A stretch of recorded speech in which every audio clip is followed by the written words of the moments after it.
that would mean that humanity is 4/5 over. 2/3 of people now live in a country where the birth rate is below 2.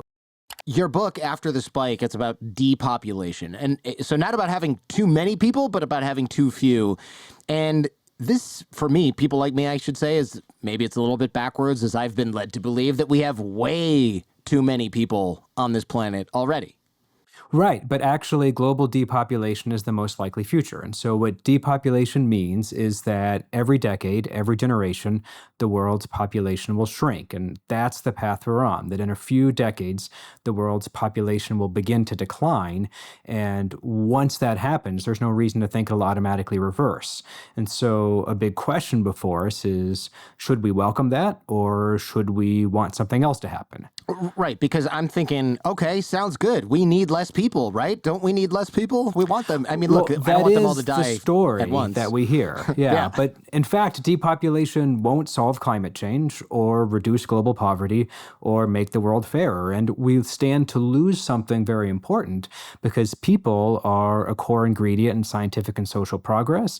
People help you get what you want. Other people are win-win. Their lives are good for them and good for you. Okay, I want to get into the details on some of this because, of course, my three counter arguments to why we don't need more people are, hey, it's going to help with competition for resources, it's going to stop global warming, water use, land, food, all that stuff. I guess we'll get into the details on that later because you just popped all those bubbles kind of with one sentence. But tell me how the population has changed over time. Because when I was younger, it was, I don't know what the population was, 4 billion or something. And it was like, oh my God, what are we going to do? How are we going to survive this? Everything is going to implode in global warming and housing and food. We're all going to starve to death. And, you know, that didn't happen. We have twice as many people now. Yeah, that's right. So for a very long time, the size of the world population was pretty flat. I mean, 10,000 years ago, there were less than 5 million people. That's about the size of Metro Atlanta. Okay. And that started to change a few hundred years ago as we got better at keeping one another alive, and especially keeping children alive through things like sanitation and the germ theory of disease and better nutrition. So there were 1 billion of us in 1800, doubling to 2 billion 100 years later, and quadrupling since then. So the only thing that you and I have ever known has been a world where the population's been growing fast, and all the while, living standards around the world have been improving. Other progress has been happening too. But actually, that period of population growth has been really brief. That's why we call it the spike in the world population. But the thing is, the spike is coming to an end. Within the lifetime of a baby born today, chances are the size of the world population is going to peak and then begin to decline. And what's remarkable is that decline could be just as fast, just as exponential as the upslope. Well, okay, when will we peak? What number will we peak at, and when might this happen? So nobody knows for sure. The UN puts it in the 2080s at around 10 billion people, but other groups of demographers and population scientists put it even sooner, seeing that birth rates seem to be dropping faster than people have recently thought. So there's a group in Europe that thinks it's going to be in the 2060s. I mean, the critical thing is, of course, the year when the number of deaths is greater than the number of births. And the number of deaths has been going down, but the number of births has been going down too all along. And so what's going to happen is we're getting close to the point where the world's going to have an average of 2 births per 2 adults. That's the dividing line. And not very long after that, we'll hit that year of depopulation. I see. So you wrote in the book, within 300 years, peak population of 10 billion could fall below 2 billion. That's pretty stark. I mean, to reduce the population by 80%. Well, think of it this way. If we've quadrupled in the past 100 years, right, it's the same sort of logic that could apply, just in the other direction. And so if the birth rate goes to an average of 1.5 kids per 2 adults, which is what it is in Europe right now, you know, on pretty close to what it is in the US or Canada, 1.5 kids per 2 adults would cause the population to drop by about 10% per decade, or about 2/3 per century. So that's the sort of thing that isn't outlandish. It's something that, if you've been to Canada or Europe or Vermont for that matter, you've seen something that could cause a fall in the size of the population that rapid. Yeah. Oh my gosh. I hadn't thought about that. But how does it happen? I mean, it's not just people getting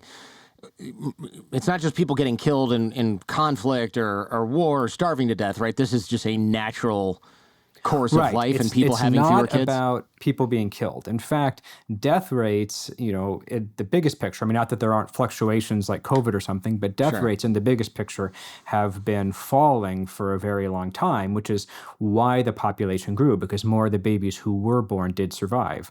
But the thing that we often overlook or don't notice is that all along, I mean, truly for centuries, birth rates have been falling too.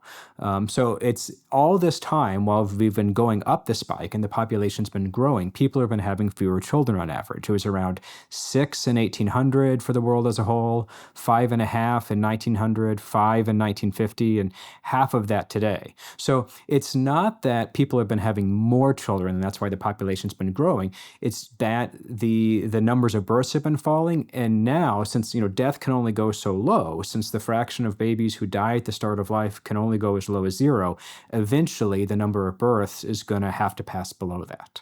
I see. Okay, so this is a natural cycle of life, just to be clear, because I think a lot of people go, oh, well, they're counting on these crazy events. In fact, I thought when COVID hit and they were showing pictures in India of people just being locked in buildings, like penned up, 100 people, and I thought that was terrible. I really thought we're going to see 100 million people die in India. It's just going to be crazy, and that's not what happened, thankfully. But I was. By the news cycle in the beginning of COVID, when everybody was panicking, I was just thinking, oh my God, this is going to be just a legendary sort of biblical plague level of event in places like India where they can't get medical treatment. It was very, very bad. But yeah, I mean, I go to India a lot. I work in India. And what's sort of striking is how much society is just sort of continued on its way after. I mean, that's a whole nother story, what people can adapt to. But yeah, I mean, I think what is amazing about the situation that we're in of the big change of global depopulation coming is just how normal the family sizes that are going to lead to it are going to be. And so, if you're in the United States right now, the United States has an average birth rate of 1.6, right? Here in Texas, it's 1.8, right? So those are numbers below 2 kids per 2 adults, and that's going to cause depopulation. But it's not like life feels that different than it would feel in a society that was at, say, 2.1 or 2.2. I mean, if you were around in the 90s or the early 2000s, you remember that. So, going to the grocery store, jogging around the lake, it's probably going to feel pretty similar in life. But we've crossed this profound threshold where now we're on the path to global depopulation, or we're on the path to depopulation, and you might not have even noticed or seen when your society crossed that line of 2. What happens when birth rates dip below replacement? Can't we come up with policies or something to get people to have more kids? I don't know. I mean, I don't know. I know nothing about this, but I know countries have tried to do this. No, you're exactly right that many countries around the world have said that they're trying to do something about this. And it basically hasn't ever worked anywhere. I mean, one way of looking at it is... What about China? So, I mean, China's birth rate is at 1, right? Yeah, that's low. Which is extremely low, even though, they're saying that it's a policy of China to increase the birth rate. But, it's at 1 in China, even though they're talking about it. I mean, there are many countries out there where governments say we either have a tax credit or a child care policy, or just, exhortation, just getting on TV and saying have more kids.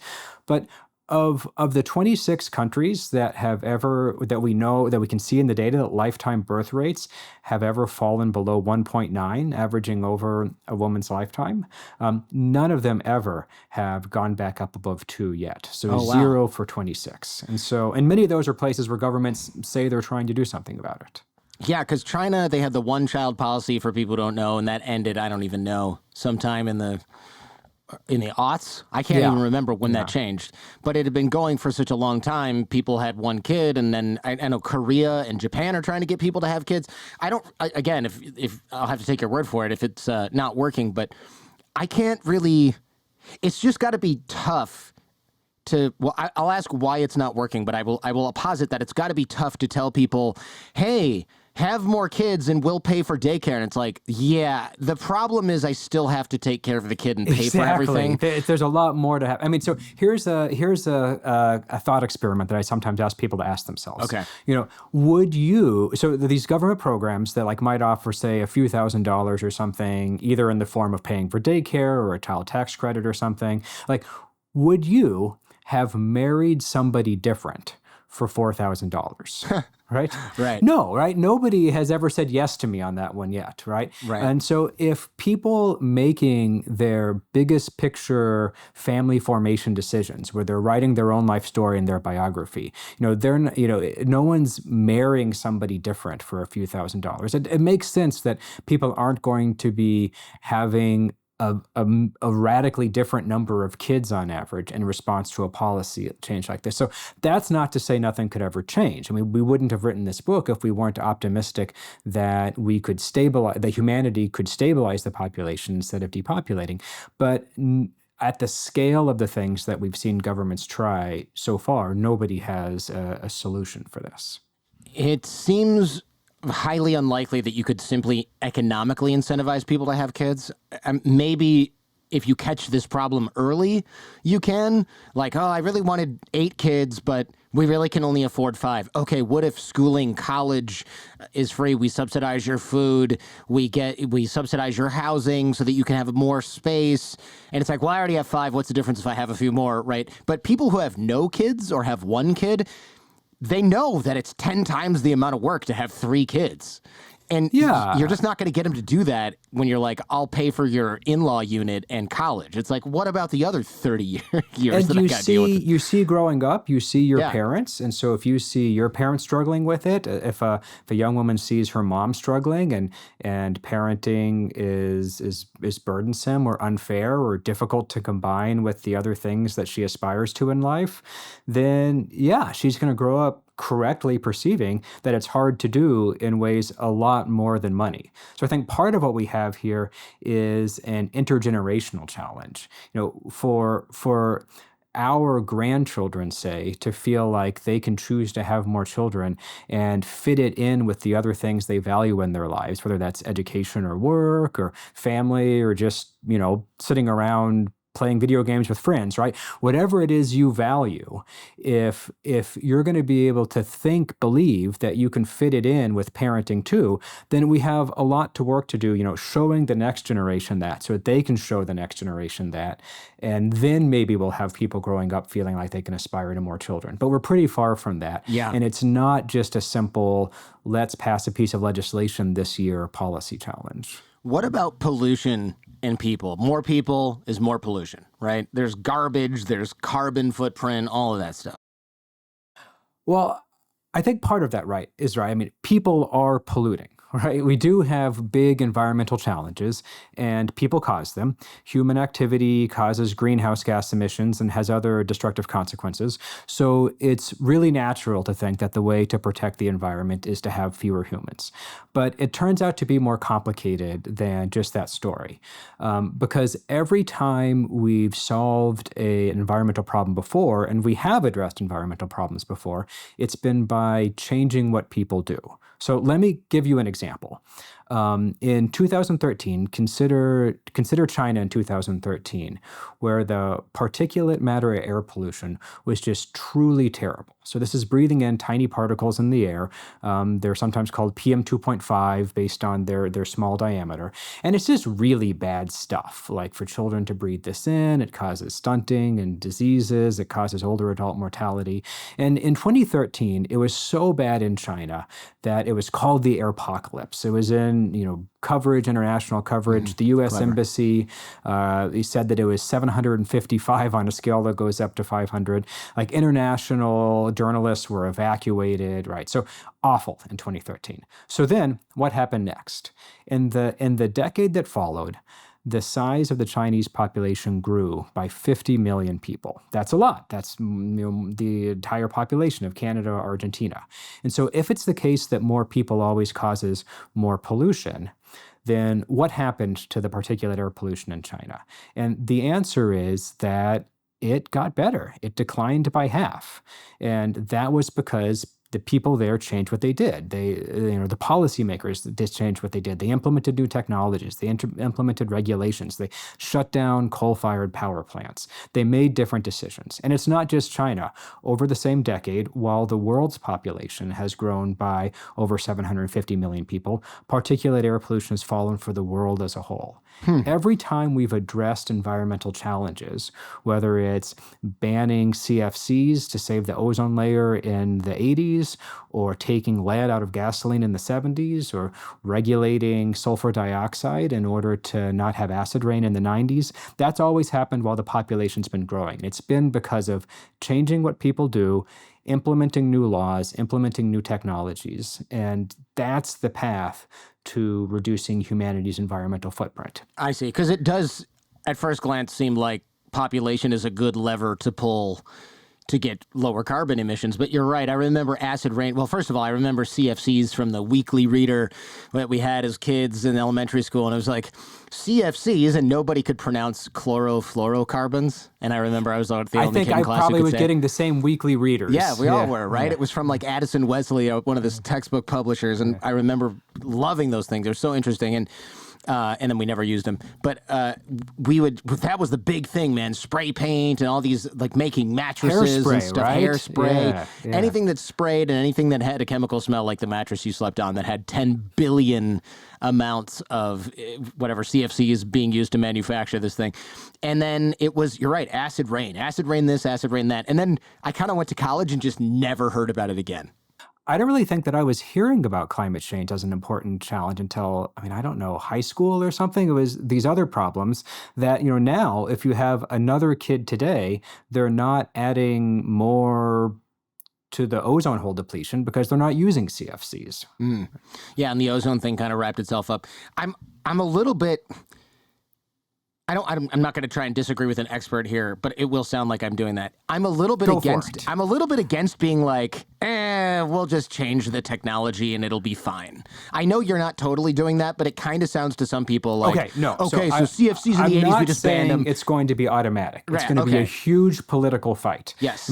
The book that I wrote before this one was about particle air pollution in India, saying that how terrible it is for children's health there and how they need to shut down coal plants and find some other ways, but probably they're politically not going to choose to do that. So I don't want to undersell the political fight here, but I also don't want us to get distracted from the political fight that we need to have by thinking that depopulation, which is not going to start for decades, is going to somehow be the solution that gets us off the hook for today's environmental challenges.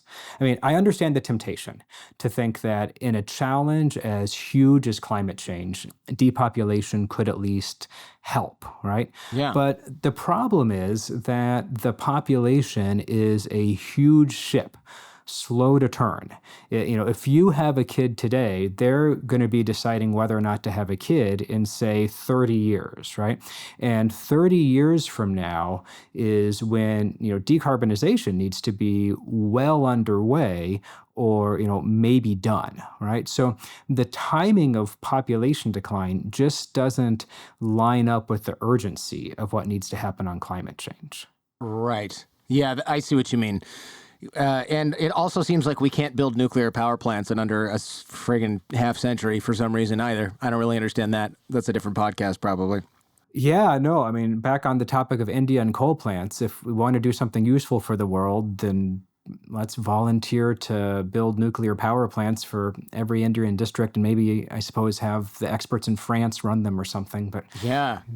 Jeez, it seems like that. Well, yeah, this is a totally different show, and I'm going to get emails about why we should or should not do that. But let's stay on topic. So the You wrote in the book that the lifetime climate footprint of babies born now and in the future, it keeps decreasing. So basically, anybody born now has a lower carbon footprint than I did, being born in Yeah, 1980. then we do. Right? I mean, it's the same logic as the CFCs in the ozone hole. Anybody born now isn't probably going to contribute to the hole in the ozone layer because they're not going to use CFCs. And per person carbon emissions have been falling in places like U.S. and Europe, falling, not as fast as they need to do, but they have been falling, which means that a new kid born today is going to contribute less to the stock of carbon emissions than we did. And it also means that any sort of change that might happen in the trajectory of the population, this is another reason why it's going to be too late for that to have much of a difference for climate change. I mean, even on a pessimistic trajectory, where a trajectory for decarbonization, even assuming that it takes the whole next 100 years to phase out carbon emissions, right? If the path of the population were to deviate a little bit today from its most likely path, that too would take many decades to turn into a change in the number of people, a change in the size of the population. And so the exact time when emissions per person are going to be high, which is to say the near future, the coming years and decades, are going to be the time when no real change or deviation from the trajectory of the population can make much of a difference. So even a change in the population path that will eventually someday be big, all of that will happen on the tail end of our decarbonization challenge. So in short, if what you're caring about is climate change, and we should be caring about climate change, then let's focus on that. Let's do something about that now when it's urgent, when emissions are high, and not think that anything that happens with the population, whether it's depopulation in 6 decades or if we find a way to stabilize instead, is going to do anything to help us or frankly hurt us that much on our urgent climate challenges. I see. Yeah, that does make sense. I was shocked to read that we're more sustainable than people in 1950, because you would just think they're using lesser amount of electronics and they're driving less, probably. I guess efficiency of things has just gone way up like crazy. Well, a kid born today is more efficient because they're going to live their lifetime out into a future where there is going to be ever less coal being burnt, right? They're going to be getting their energy from wind or solar or nuclear, for example. It's just 1950. You just think, oh, there's a refrigerator in the house. Everybody plays outside. They all watch TV in one room together for a couple hours. The end. How are they using more resources? Born in 1950 was 40 in 1990. That's right. Yeah. It's hard to think about the fact that there's just such a longer and higher footprint in such a seemingly, well, it's actually quite a short amount of time, I guess, in terms of the climate. I just remember the Mad Men scene where they have the picnic in the park, and then when they're done, they just take the blanket and they throw all the garbage and they just leave it and they go home. And it's like, okay, well, maybe we are more sustainable than those types of people, I suppose.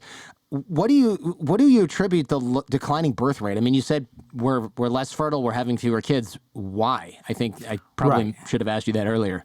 What's happening? So the fundamental reason, exactly you said, is birth rates. That birth rates are falling and falling for the world as a whole below this 2 kids per 2 adults dividing line. But why are birth rates low and falling? I mean, here's what's so interesting is that everybody has a theory about this, and everybody's theory is different. And none of them really explain the bigness of falling birth rates. The fact that birth rates are been falling for not just decades but centuries, and that low birth rates are found around the world. And 2/3 of people now live in a country where the birth rate is below 2. And so I study India, so what often comes up is just how much of an exception India is. So sometimes you'll hear social conservatives say that birth rates are falling because of the decline in marriage or the decline in religiosity or that people are having children so late. But India is a place where almost everybody gets married. Most of them are arranged marriages. People tend to start having children relatively young, like in their early 20s. And most people have, religion has a role in their lives, Hinduism, Islam, right? And yet, India is now below 2 at around 1.9. So the fact that marriage remains common, the fact that people start having children early. Also, female labor force supply is really low there. I mean, another story that we sometimes hear as to why birth rates are low is that the conflict between career and family, especially Yes. for women. And, for Claudia Golden, the Nobel Prize-winning economist about gender, that's the title of her book, Career and Family. And yet we see India as an example there of a place with low birth rates, even though many women aren't in the labor force. And so my point isn't that India explains everything. In fact, just the opposite. My point is that India is a great big country which doesn't fit these trends. And for Yeah. almost every explanation or theory that you hear, you can find a country that's the exception. So Okay. you Yeah. think you think the problem is too much feminism? Yeah. Look at South Korea, right? Where it's a very unequal society. The gender wage gap is as high as it is anywhere in the OECD, and the birth rate is really low. You think the problem is not enough Christianity? Look at Latin America, where over 90% of people report being Christian in a Pew survey, and the birth rate's at 1.8. You think the problem is not enough, too much capitalism? Look at Northern Europe. You think the problem is not enough capitalism? Look at Texas. There are exceptions everywhere. Yeah. I want to address some of these because I would definitely want to hear what you say to people who make the argument, hey, women, they can have jobs, they can choose to not be married and still survive, right? They're not dependent on a man. Women can get a divorce with no fault in many states and still end up with, resources to survive. That's contributing to lower birth rates.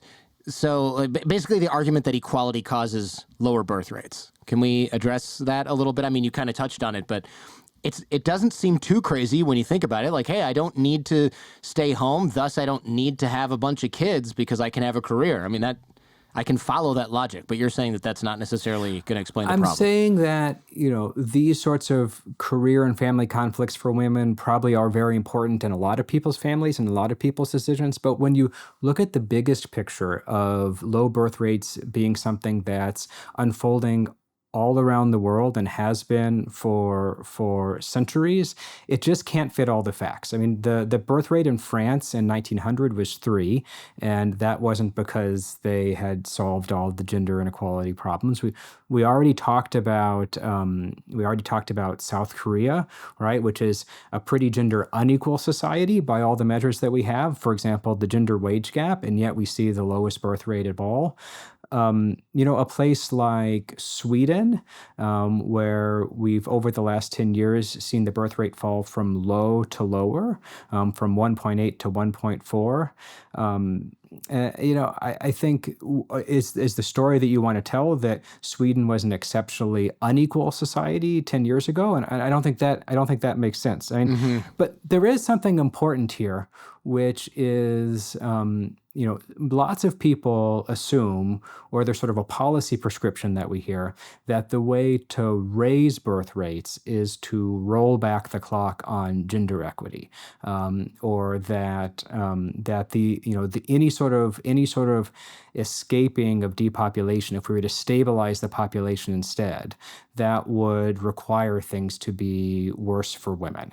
And, that's something that you hear some people advocating, and it's something that you hear other people worrying about and saying, we'd better just accept depopulation because we don't want to make things worse for women. I think either way, there's an assumption there that it has to make things worse for women. And I want to hold on that and push back on that assumption because hidden in that assumption, or maybe not even hidden in that assumption, is the presumption that children are especially women's responsibility.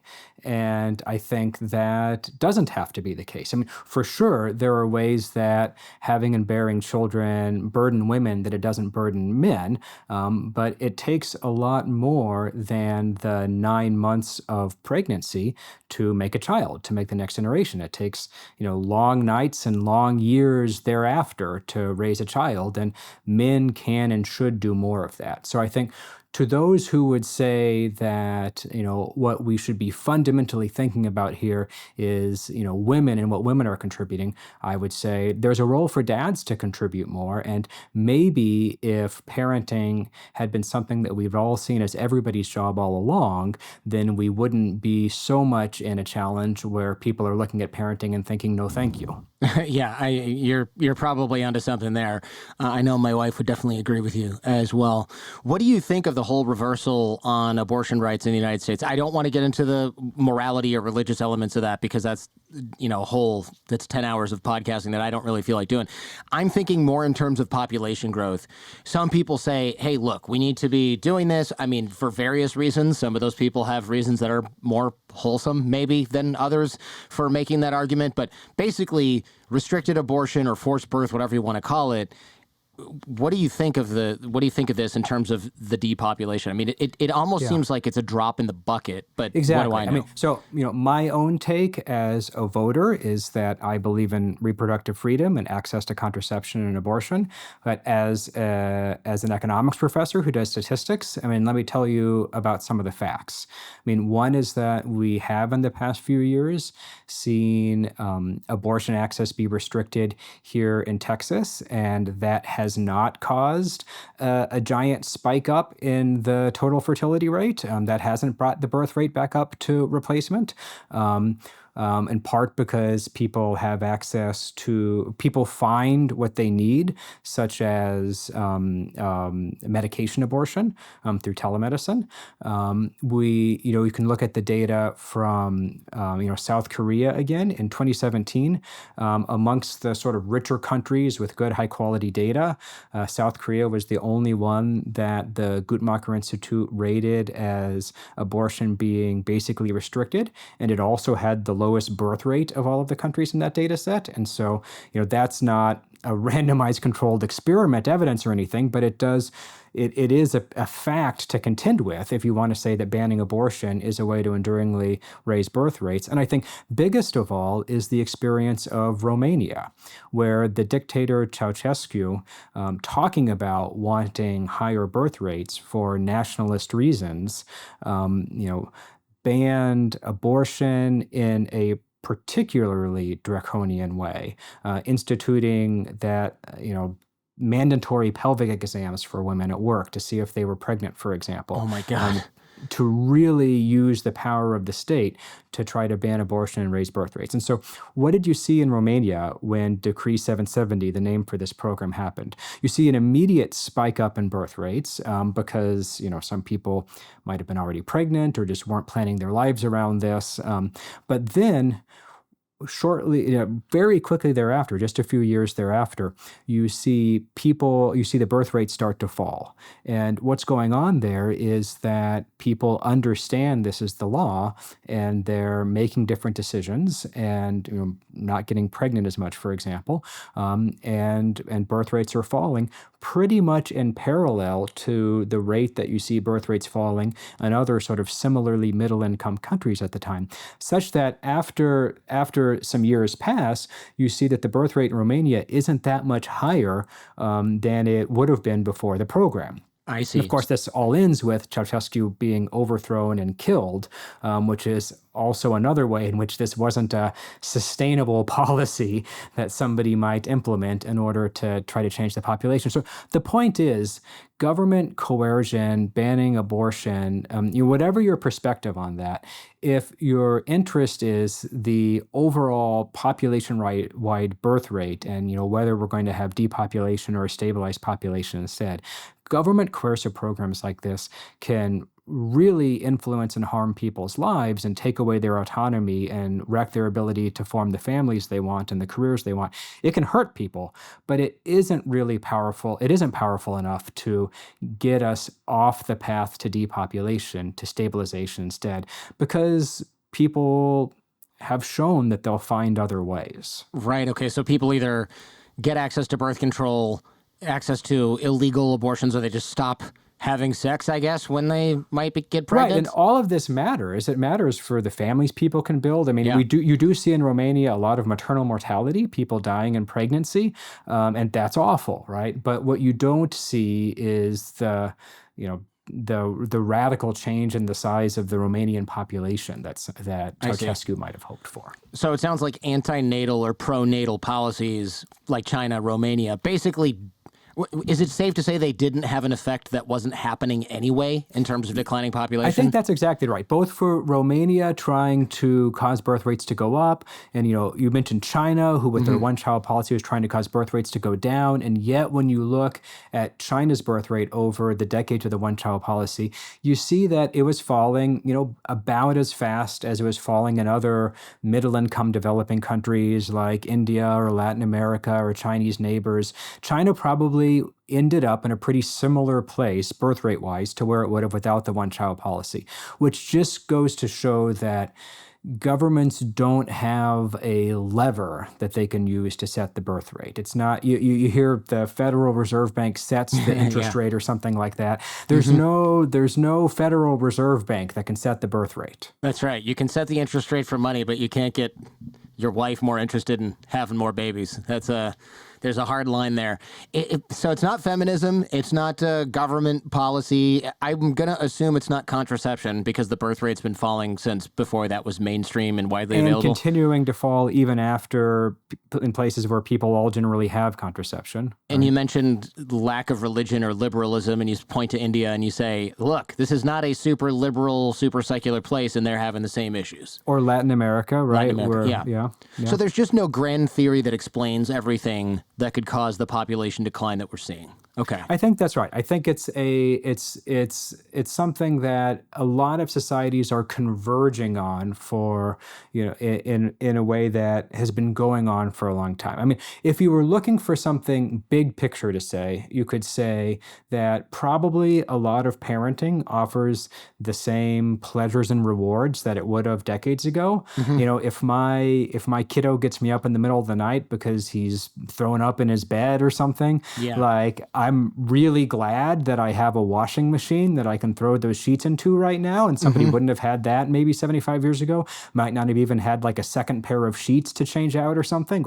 Or maybe like 200 years ago, they would have been in the same bed with me to begin with or something. Like things are a little bit better, right? But I'd say basically the costs and benefits of having a kid are probably pretty similar to that snuggle at the end is going to be similar to what it would have been.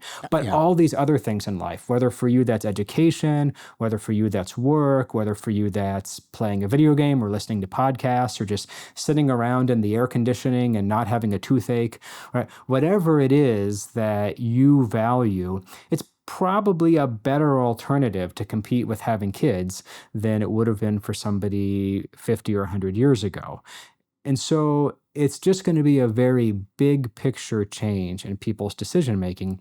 And that means that any sort of response that's going to lead us to stabilizing the population instead of depopulating is going to also have to be a pretty big picture shift. I keep thinking of countries where they do so much for parents.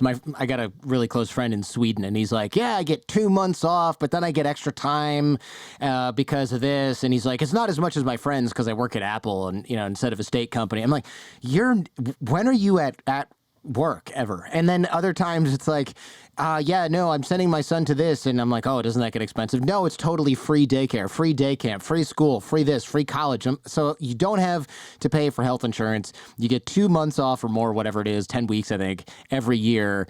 And you don't have any daycare expenses for your kid. And it's just, but their birth rate is not increasing in Sweden or Scandinavia. That's great. And I would, be excited to see that here. And Sweden's at 1.4.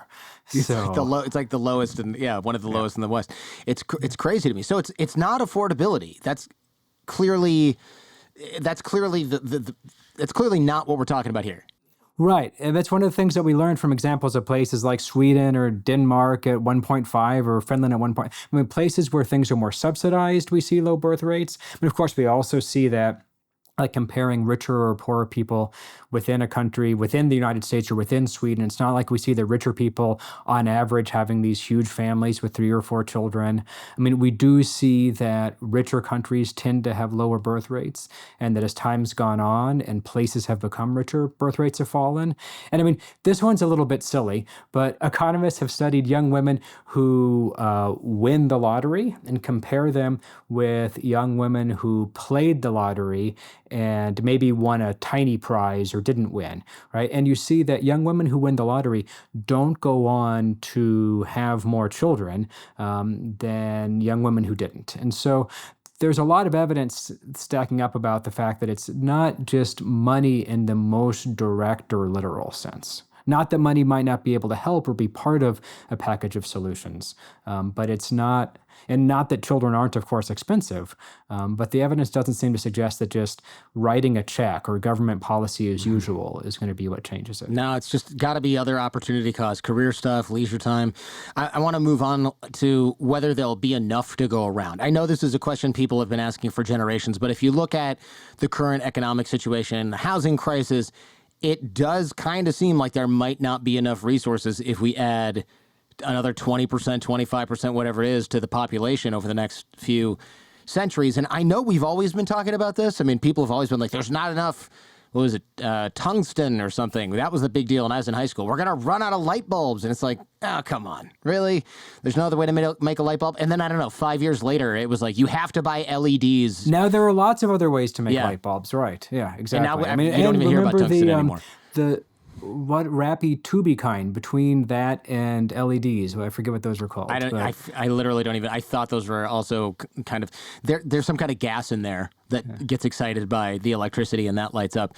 It's on the tip of my tongue. Right. Yeah, so we've had two types of light bulbs since we were kids. Is the point?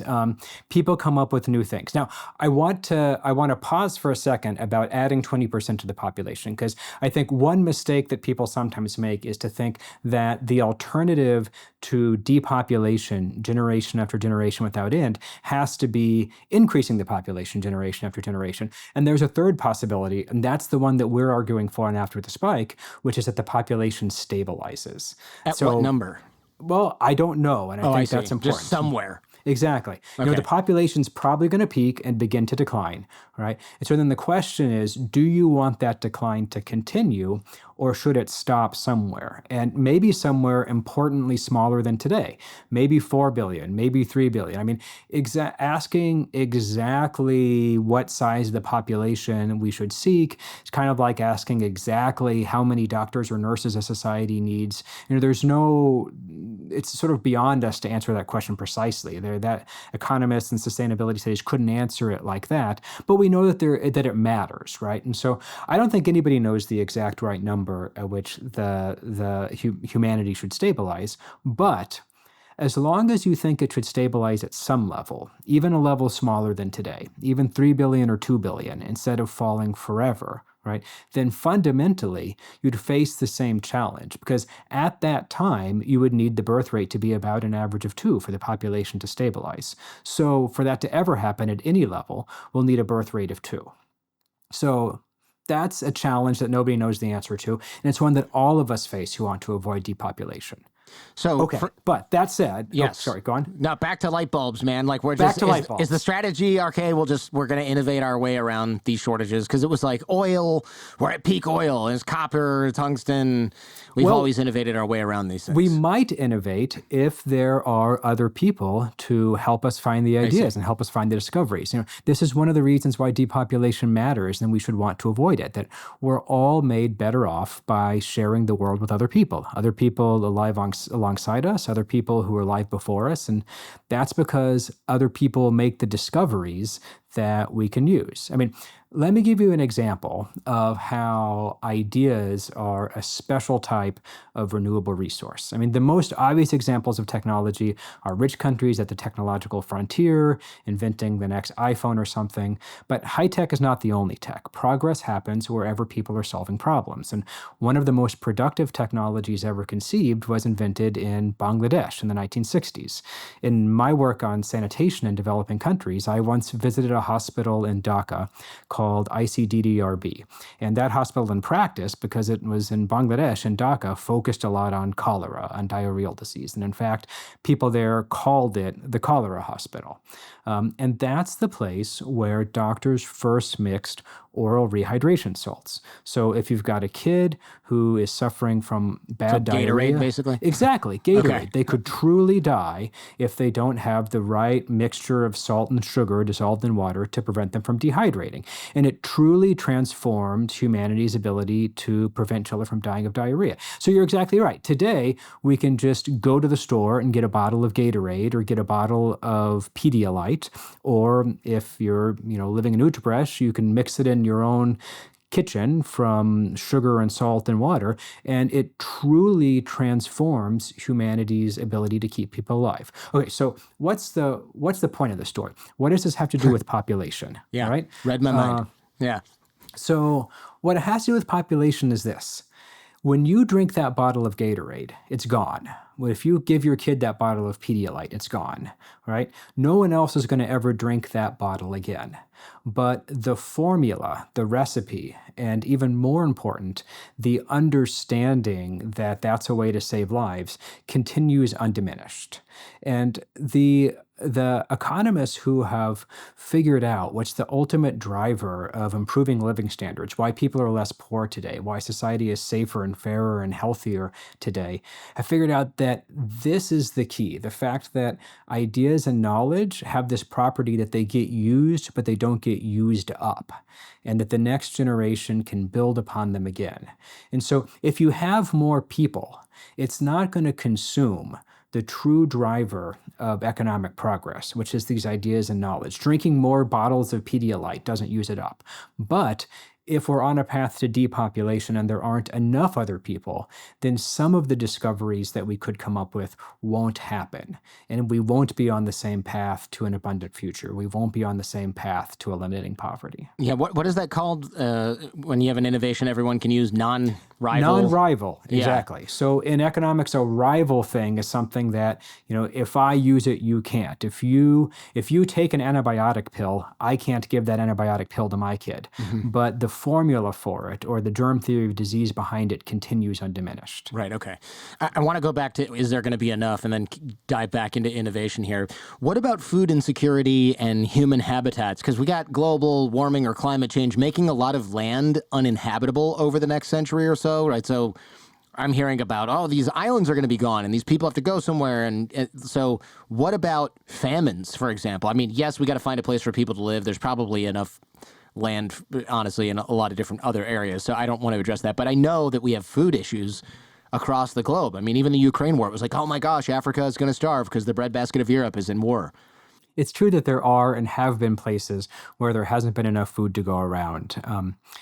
But generally, that's not today in 2025 because there just simply isn't enough food in the world. Okay. It's because the food isn't getting to that place and being made available for basically political reasons, like, conflict, as you say, or whatever, because of war. But I mean, for decades, people have been talking about overpopulation as a cause of famine. When Paul Ehrlich published his book in 1968, The Population Bomb, he started it with the warning that there's nothing we can do now to avoid famine because the population is growing. And soon, some extraordinary number of people, he put, are going to starve to death every year. But the thing is, that isn't what happened. The population kept growing, and we didn't all starve to death. And in fact, there's more and better food available on every continent than there was at his time. You can measure children in poor countries like India, and you see that children today are notably taller than children 10 years ago of the same age, who are notably taller than children 10 years before them would have been, because they have better food, better sanitation. And so in fact, just the opposite is true. Humanity's nutritional status has, on average, gone up over time as the population has gotten bigger. And so why is that, right?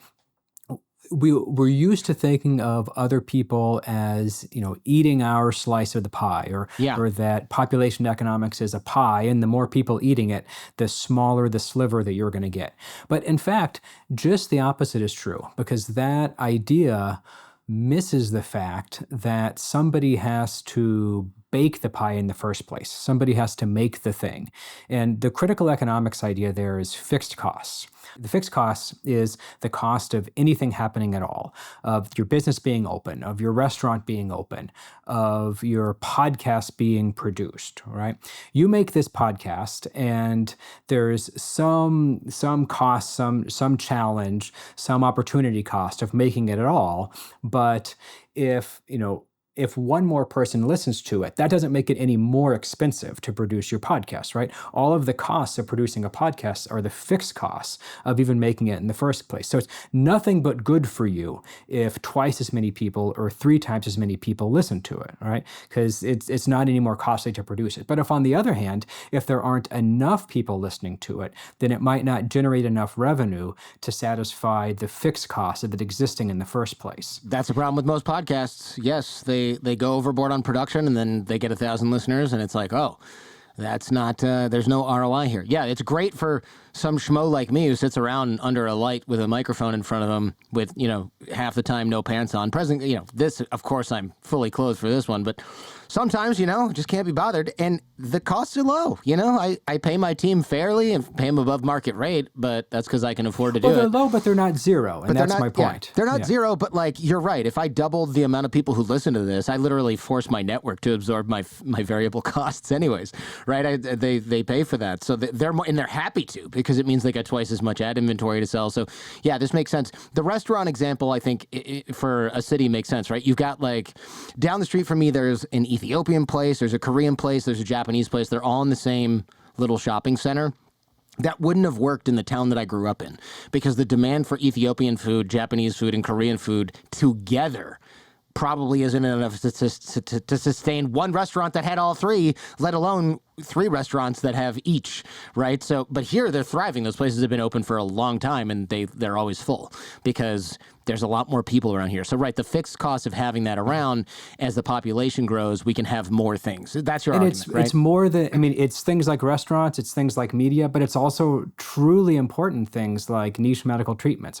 My mom unfortunately died of a rare form of cancer, a type of mucosal melanoma that only a few hundred people in the United States have ever had since the 70s, since they've been writing it down. And basically, nobody really knew what to do about it because there aren't enough people who have had this for there to have been, a good study of what to do or tried and tested protocols of how to respond to it. And I'm not saying that it would have solved everything. We don't want more people to have cancer, right? You can see how if there aren't enough people who need the sort of medical treatment that you need, who need and want whatever it is you need and want, you're not going to get it. So other people needing and wanting what you need and want is part of what makes it possible for you to get it. And so a depopulating future is one where there's going to be less of you benefiting from other people wanting and needing what you want. This makes sense, right? So medications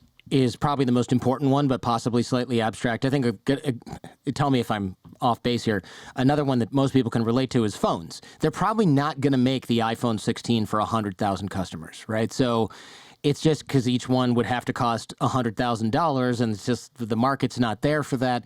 Even 10 million people, they probably wouldn't make the iPhone 16. I don't know how many people buy iPhones every year. It's a ton, right? And they're innovating a little bit each time. And it has to be a ton for it to be worth their while. Right. Yeah. Otherwise, they would just make the iPhone. We'd still be on the 3G or something like that. And they'd go, this is the phone we have for now. And until it stops working for everybody, we're not going to make another one because there's no point.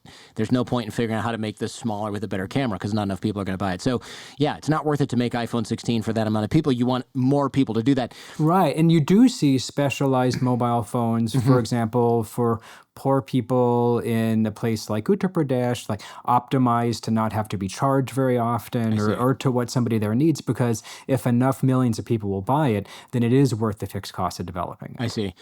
Endogenous economic growth, I think, was the term you used in the book. So more people generate more ideas. Does that give places like China and India an advantage just due to sheer population size? Or is it kind of it depends on how many STEM people you have, et cetera, et cetera? Yeah, possibly, but I think part of the value of ideas is that they spread across borders. And I mean, I'm not going to claim that that happens perfectly.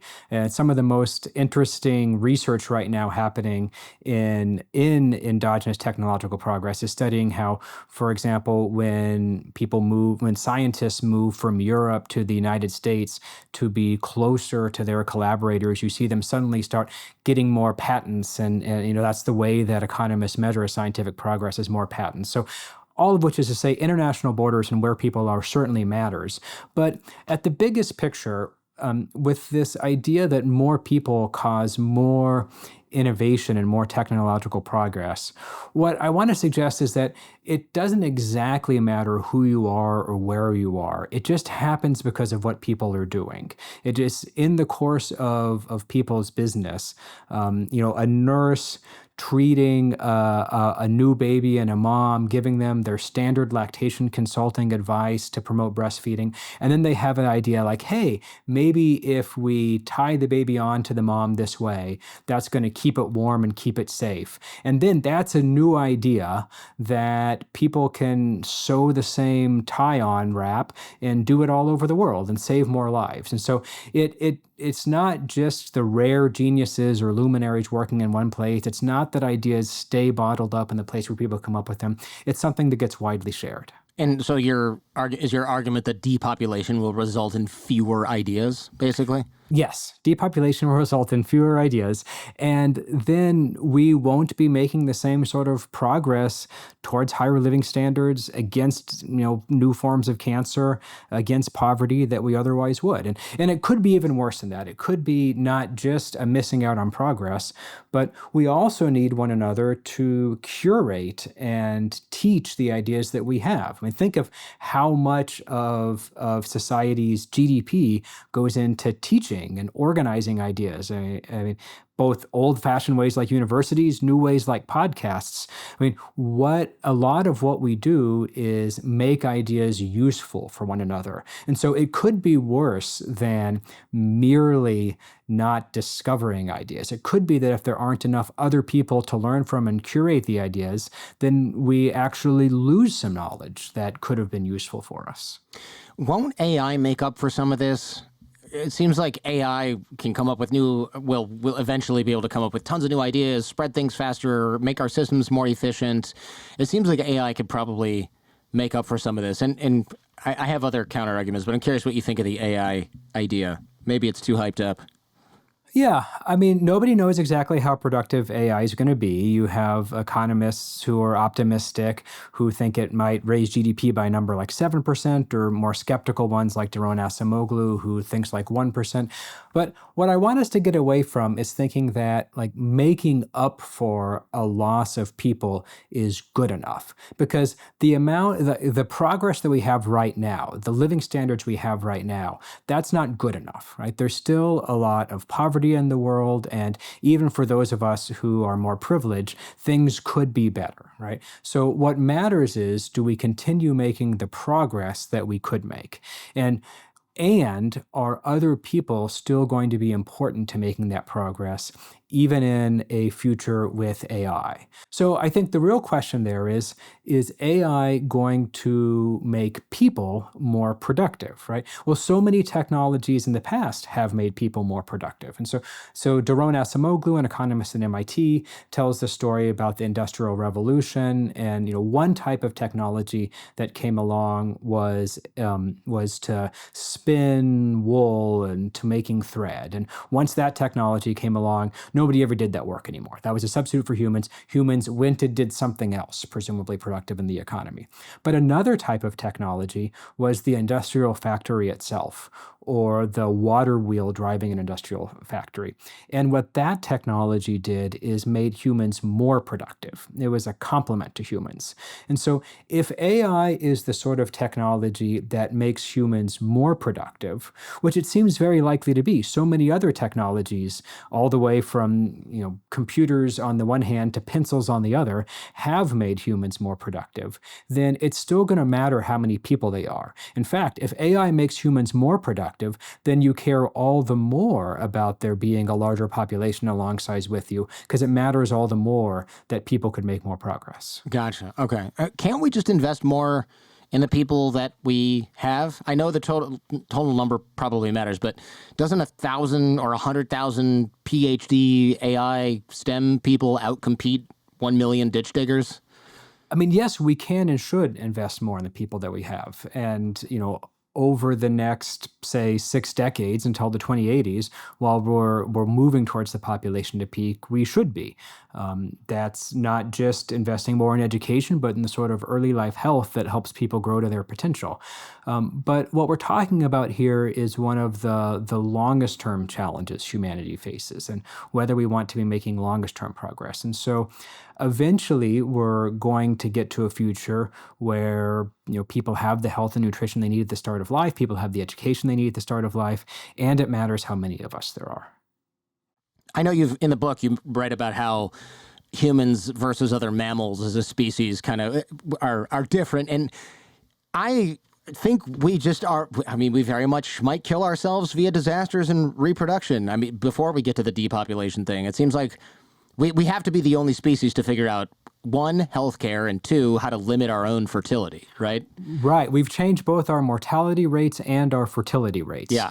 It used to be that maybe a quarter or more of children died in childhood. And now, at least in places like Austin, Texas, that's a much tinier fraction. And what other animal has managed to do that? And similarly, what other animal would have lowered their birth rates from a number like 6 200 years ago to a global number like 2.3 now. So it is a way that we're unlike other animals. But, one possibility is, well, let's look at it this way. If the global birth rate does go below 2 and stay there, right, then there will only be so many humans ever born, right? There have so far only been so many humans ever born. Demographers estimate it that it's a number like 120 billion, right? And so I don't have a crystal ball. I don't know exactly where below 2 the global birth rate might go. But if it goes anywhere below 2, then we're going to end up with a number on the order of 30 billion future births ever happening. And so 30 billion future births, 120 past births, that would mean that humanity is 4/5 over, in the sense of 4/5 of birth already happening. And that's something that you don't really see other animals deciding to do. Yeah, that's a good point. Are larger populations better able to withstand potential extinction? I mean, it seems like that should be a given, right? If we get hit by an asteroid and it kills 90% of the population, 10% remaining of 10 billion is more than 10% of 2 billion. I don't know. That's one possibility. Yeah. And another possibility is that deflecting an asteroid could be a challenge, kind of like a podcast or a restaurant, and that it has this fixed cost property that you need to do it once and for all, right? Right. So if one asteroid is coming and we need to send up one rocket ship, this is something like some 1996 movie, to deflect it one time, right? Then who's going to be more likely to succeed at that grand challenge, right? A humanity that has 5 billion people or humanity that has 5 million people, right? Clearly, the 5 billion society is going to be more likely to build the rocket ship they need or overcome the challenges they need or simply have enough workers to make it happen. So absolutely, there are some grand challenges that have this fixed cost feature that a larger population would be more likely to succeed. Yeah, what about carbon removal? I know you mentioned this is an interesting argument. So that number is fixed, right? So more people to remove the carbon in the future is less cost per person. Exactly. That's another example of this. So someday we're going to reach net zero carbon emissions, and an extra person won't be putting more carbon into the atmosphere. And so then what happens after that? Well, hopefully what happens after that is negative emissions, that we do intentional activities, planting forests, weathering, to take the carbon out of the atmosphere. But that's going to be costly, right? It's going to require people to choose to do that instead of doing something else with their time and their money, right? And so the more people there are at that time, the bigger the economy and the population, the cheaper per person it's going to be to decarbonize, in the sense of negative carbonize and take carbon out of the atmosphere. And this is one of those cases where we discovered this by accident, serendipitously. We were taking the climate economy model that Bill Nordhaus used for his Nobel Prize winning work to think about, he wrote the model to think about what the optimal carbon tax should be. We were using it to ask a different question, which is how does it matter whether we're on a future path of depopulation or a path of population stabilization? Doesn't make a difference. And what we found, to our surprise, is that when we just did the simplest thing of plug the two population paths into the model, we found a slightly lower eventual long-term temperature in the larger population. At first, we thought that must have been a mistake. And so, we sent our postdoc research scientists back into the code to figure out what we did wrong. And the answer was this possibility of negative emissions, or someday taking carbon dioxide out of the atmosphere. That if there are more future people, they can do more of that. Okay, so a bigger world is a better world. Is that something that you kind of support? I mean, I'm not trying to put words in your mouth, but where does that bigger is better idea start to break? Like, should we add 50 billion people to the Earth? Maybe not. Yeah, I think that would be, way far outside of what we have the science or experience to be able to say that 50 billion people would be better. But something like 50 billion people just isn't on the table. It's outside possibility. I mean, the size of the population is almost certainly going to peak and begin to decline. Our practical question that we face is, do we want to start thinking about strategies to stop that decline, to stabilize the population somewhere, and if so, where? But 50 billion people, I don't think there's any sort of path that might get us there. So if depopulation is global, are the Amish and the Mormons just going to inherit the Earth? They have a lot of kids. That's a question we get a lot. But is it really? They have fewer kids than they used to. The birth rate for Utah as a whole, where there are a lot of Mormons, is now below 2. The birth rate for Amish people is lower than it was a few decades ago.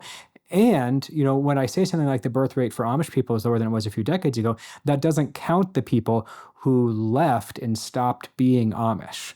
And so when you have this question like, I've got this small group of people that has unusually high birth rates, are they going to take over the whole world? The answer is probably not, right? Because you would need their children to continue to having high birth rates and their children to continue having high birth rates, and for everyone to stay in the fold generation after generation. I see. I mean, don't forget, the Catholics of Quebec and Canada in the mid-20th century had an extremely high birth rate. I mean, numbers like 9, 10, 11 children were not unheard of. And, today, Quebec is on average below 2. Wow. So even though you have a subgroup with a really high birth rate, doesn't mean it's going to stick. Yeah, that makes sense. Come on, Mormons, we're counting on you. I guess I should speak to the Amish too, but I'm going to go ahead and guess a very small number of Amish people are listening to this podcast. It's funny. I said something about Amish people a while ago, and I got a bunch of emails from Amish people. I guess they do this Rumspringa where they can go sort of join the world for a couple of years, and they pick up podcasts. I don't know. Must be kind of slow out there in the beginning of your Rumspringa when you're downloading podcasts. All right. What about other government programs or other concerns, I should say, about how to increase population? Government programs like doesn't Israel have free IVF?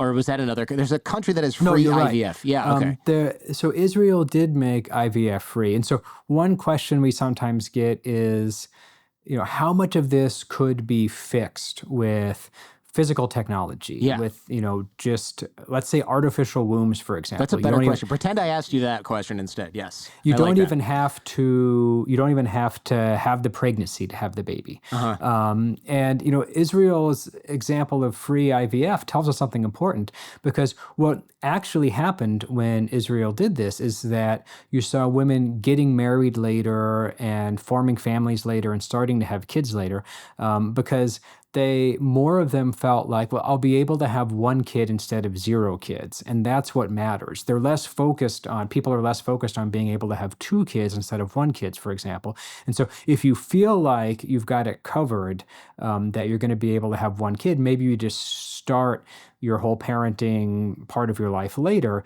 And so if IVF is suddenly freely available to you, then that's great. That makes you better off. But you might not have more kids, or society as a whole might not see more people having children, because if they're just delaying having children, because what's important to them is to have at least one.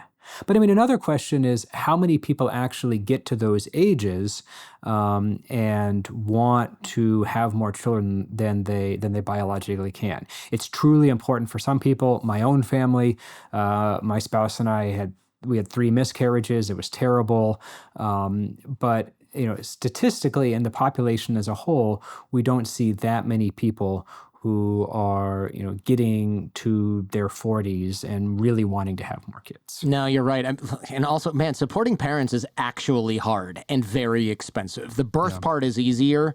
It's the childcare, the healthcare, the education. That's right. There are decades that come after, Solving these externalities requires collective action that we're just not really willing to take. It's just sort of easier to say, hey, it's sort of easier for a country to solve this on the national level by saying, come live here. We have lower taxes, a higher standard of living, better healthcare, asterisk, better healthcare than where you're from.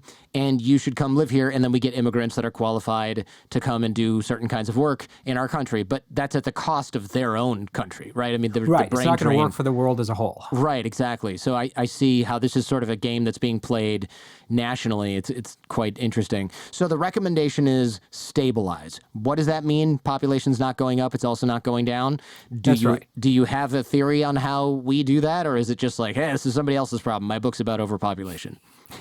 I think it's everybody's problem, and nice deflection.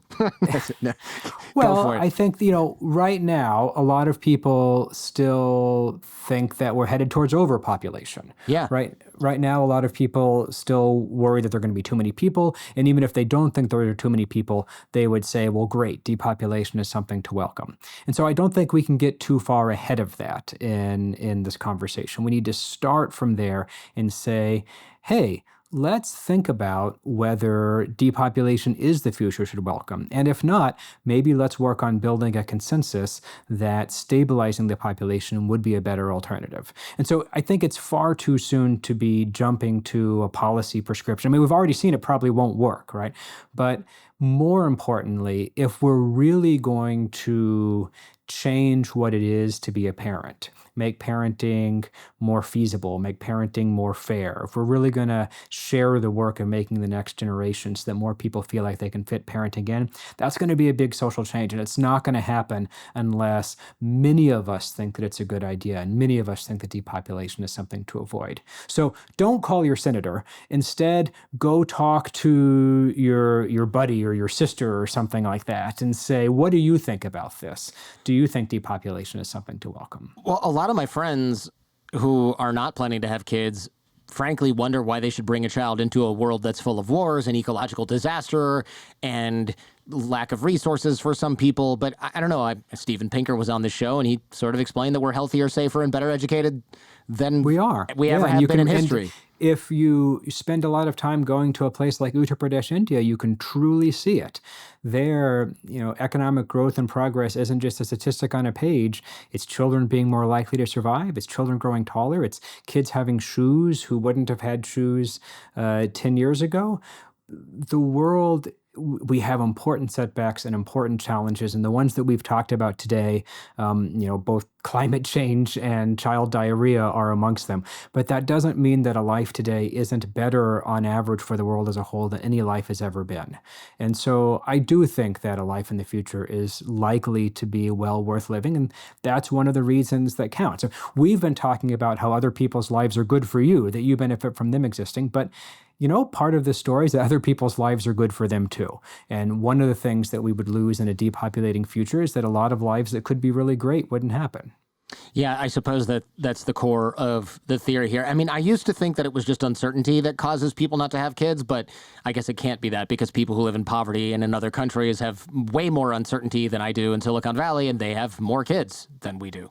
So it's very confusing. It's really sort of obvious that there are many causes to this, and you can't maybe even address each one.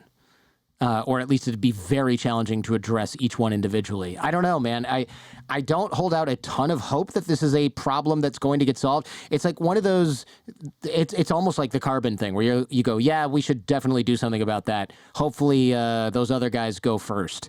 And, oh, well, I think we need a little elbow room around here. I'm going to be dead before this is a real concern anyway. And it's like, well, okay. I mean, you have the natalists, right, who are like, I have to have 13 kids and you should have 13 kids too. But for every one of those, there's millions of people that are like, no, thank you. They're too expensive, and I'd rather play Xbox at night than change diapers. Yeah, and I think when we talk about whether to be optimistic or pessimistic, I think the example of climate change is a good one in another way too, which is that we're talking about a change that might unfold 6 decades from now, right? And there was a time 6 decades ago when climate change was a change that was going to unfold decades in the future. And 6 decades ago in the 1960s, people knew some big picture facts about climate change. People knew that, not everybody knew, but some people knew that burning fossil fuels puts carbon dioxide in the atmosphere, and that's going to lead to warming. And they wouldn't have known all the details, but they would have known there's going to be big problems. And so scientists were collecting data on CO2 concentrations in the 60s. Johnson gave a speech to Congress about pollutants, including carbon dioxide. If you'd gone outside then, or if you'd gone on their equivalent of a podcast and said, hey, this is a big deal. It's coming in a few decades. And what we need to do right now is immediately get rid of everyone's internal combustion engines. Then you would have sounded ridiculous in the 1960s, and nobody would have listened to your next sentence, right? But what actually happened with a lot of, conflict and setbacks and grittiness is that people started doing the science. People started doing the social science. We developed journals like Nature Climate Change and social movements and political movements. And it's not that everything's perfect now, but we're in a much better position 6 decades later today than we would have been if people hadn't been doing all of that work all along, even though they only knew some big picture things and not the answers. So we only know some big picture things and not all the details. But that gives me hope that if we get started talking about this and working towards something new now, a few decades from now, we might know a lot more than we do today. This seems tough, man, because as I alluded to earlier, countries that are actually in a position to do something about this in many ways, like the United States, it's an easier lever to go, how do we make more immigrants come here? How do we make it easier? Or who can we blame? Can we blame women? Who can we blame? Yeah. We're already doing that part. But we could say, all right, more H-1B visas. All right, we're going to come up with a labor visa that's going to let people come in to work on farms and things like that, or in restaurants, things that we are having trouble staffing. It's sort of a problem that's really easy, relatively speaking, to solve versus trying to get people to have more kids here in the United States. So it's I hate to say it, but it's essentially a problem where a country like the U.S. can go, we can make this Central and South America's problem with the stroke of a pen. Why would we try and solve it? Right? Because don't forget, Latin America is below 2, and Sub-Saharan Africa is still above 2, but it's falling there too. So, so it's just kicking the can down the road. Eventually, the countries where migrants come from are going to have birth rates below 2 if they don't already, and so it's only a delay, not a solution. But man, you can really kick that can. You can delay for a long. That's right. Yeah, because there's a world in which the entire continent of South America is essentially depopulated, aside from the people that insist on staying. You and I aren't going to see how this plays out 6 decades from now. Right, exactly. Yeah. And it's in a few centuries, it could just be, hey, people don't want to live in a place that is either flooded with ocean water or super, super hot and you can't grow anything. And they just all move to air-conditioned Europe and the U.S. And so those countries are kind of okay because they've got, their population is stable, but every other country that was on the bottom of that ladder just died, just is extinct now. You can go to Guatemala. It's a giant national park. There's nobody there, something like that. I mean, that's not impossible either. And it's almost easier for that to happen, in my imagination, than it is to solve this problem in the United States with some sort of magical set of policies. No? No comment, Jordan. I was I'm thinking done. about magical set of policies because We've seen that those don't even work, so I guess Yeah. that's not even the solution. Since the policies don't even work, what magical set of something? So yeah, I don't know. It's fun to think about. Maybe I'm glad I'll be dead by the time this is a real problem. Maybe that's the real good news at the end of this podcast. Is every one of you listening to this is probably going to be underground by the time this is actually. I don't know. You an don't issue. think you have teenager listeners? Well, yeah, they're going to be 90 or 100, and they'll be like, yeah, there's not enough people. Oh well, let's play mahjong again. Yeah, we do. They're just they're teenagers are. I'm going to go ahead and go out on a limb and say they are not super worried about what's going to happen in 60 years. Because when I was a teenager, that really wasn't on my radar either. No, Man. Dean, thank you for coming on. Unique viewpoint on this, I think. Most people, myself included, before hearing this, really was like, we need less people, not more. Well, thank you so much for having me. Yeah, it was great. You got it.